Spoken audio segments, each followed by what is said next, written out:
Savannah Music. Why? 5 plus 2 plus 1 It's a young K. Ambassador wewe yeah. Zvangotangira kuhope dzangu ndichangoti kosire zvangu ndangonzwa izi munzeve dzangu richishedza nezita rangu.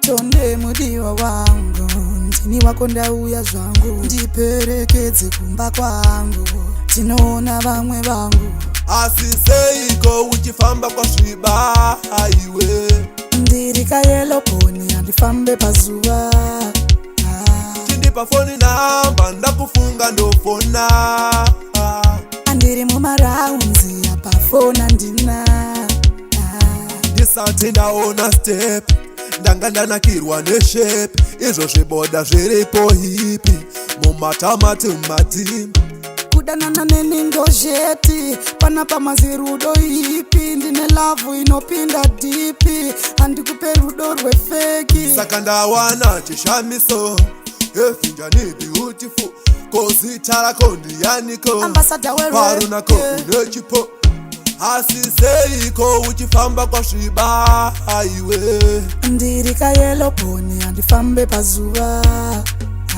chindipa foni namba ndakufunga ndofona iwe andiri mumaraunzi apa fona ndina zvangotangira kuhope dzangu ndichangoti kosire zvangu ndangonzwa izi munzeve dzangu richishedza nezita rangu.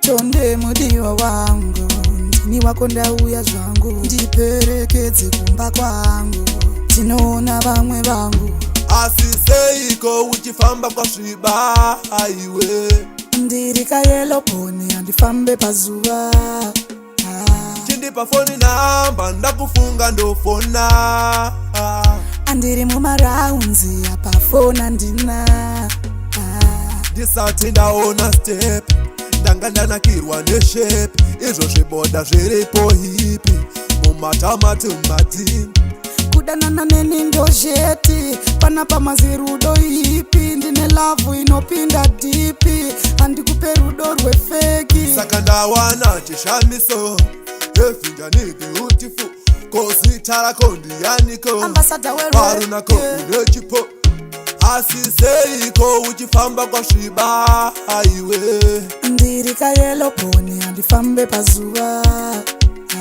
chindipa foni namba ndakufunga ndofona iwe andiri mumaraunzi apa fona ndina Savannah Music.